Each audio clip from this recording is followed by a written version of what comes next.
Welcome to study with Uday channel. आज मैं आपके साथ डिस्कस करूंगा कि एग्ज़ाम की प्रिपरेशन के लिए सबसे इम्पॉर्टेंट स्टेप्स क्या होते हैं। ठीक है, देखिए स्टूडेंट, कभी कभार क्या होता है, स्टूडेंट जब तैयारी करने जा रहा होता है, जो मैं फ्रेशर स्टूडेंट के बारे में बात कर रहा हूँ, जो फ्रेशर स्टूडेंट होता है वो बहुत सारी गलतियाँ करता है। ठीक है, गलतियाँ क्या करता है, मीन्स ऐसी गलतियाँ करता है कि जो मतलब उसको करनी नहीं चाहिए। देखिए, ये चीज़ें कुछ ऐसी हैं जो किसी को बिना सिखाई आती हैं, किसी को सिखानी पड़ती हैं। ठीक है, इट्स ऑल अबाउट किसका लर्निंग एटीट्यूड है और किसका नहीं। ठीक है, तो बहुत सिंपल सिंपल सी बातें हैं। हो सकता है आप में इनमें से कुछ मिस्टेक कर रहे हो। अगर आप इनमें से कुछ मिस्टेक कर रहे हो तो उसको अवॉइड करो। ठीक है, देखिए स्टूडेंट, जैसे मान लीजिए आप कभी किसी एग्ज़ाम को टारगेट करते हैं, तो एग्ज़ाम को टारगेट करना ठीक है, लेकिन उसके लिए कुछ चीज़ें हैं ना, जैसे खाना बनाने के लिए इंग्रेडिएंट चाहिए, वैसे ही इस तैयारी करने के लिए भी कुछ इंग्रेडिएंट चाहिए। सबसे पहली चीज़ तो आपके पास स्टडी मटेरियल होना चाहिए।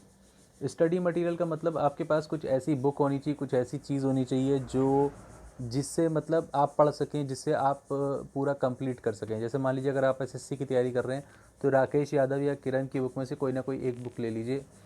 किसी भी एग्ज़ाम की, बैंक के एग्ज़ाम की, रेलवे के एग्ज़ाम की, जिस भी एग्ज़ाम की तैयारी कर रहे हैं, तो उस एग्ज़ाम की कोई रिलेटेड किताब आपके पास होनी चाहिए, कोई स्टडी मटेरियल होना चाहिए।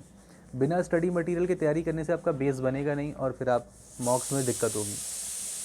इसके बाद देखिए, जो आपके पास स्टडी मटेरियल है उसको कम से कम 4 बार प्रैक्टिस करिए। ठीक है, एंड जब आप 4 बार प्रैक्टिस करेंगे तो आपका कमांड आ जाएगा। देखो, पहली बार में तो यही समझ में आएगा कॉन्सेप्ट है क्या। ठीक है, फिर उसके बाद जब ये हो जाए तो मॉक्स लगाइए।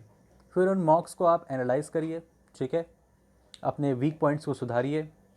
कंपैरिजन मत करिए। कंपैरिजन मतलब, देखिए मान लीजिए आपने तैयारी शुरू करी फरवरी में, किसी ने कोई तैयारी कर रहा है पिछले साल सितंबर से, तो उसकी तैयारी में और आपकी तैयारी में डिफरेंस होगा ही होगा। तो कंपैरिजन मत करिए।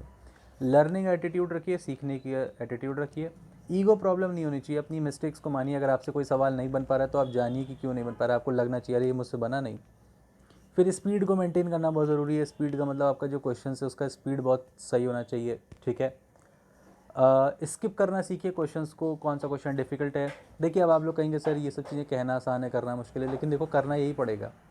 अब आप चाहे पहले करो चाहे बाद में करो, सब आपकी सक्सेस डिले हो जाएगी। अगर आप बाद में करोगे तो पहले ही कर लो तो ज़्यादा बढ़िया रहेगा। करोगे तो हो ही है, इसके अलावा कोई और चारा भी नहीं है। सारे सब्जेक्ट को इक्वल अटेंशन देना, ये भी आपको करना पड़ेगा। सारे सब्जेक्ट्स को इक्वल अटेंशन देना पड़ेगा। ठीक है, तो ये कुछ बातें जो मैंने आपको बताई हैं, देखिए मैं ज़्यादा डिटेल में डिस्कस नहीं करूँगा, मैंने बस ये पॉइंट्स लिख दिए हैं।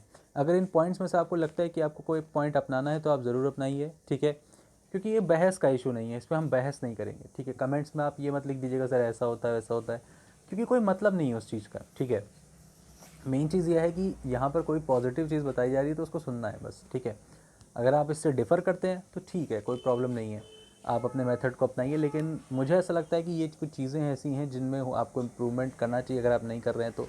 ठीक है, तो कमेंट करके बताइएगा वीडियो कैसी लगी, एंड वीडियो को लाइक शेयर एंड सब्सक्राइब ज़रूर, चैनल को लाइक शेयर सब्सक्राइब ज़रूर करिएगा।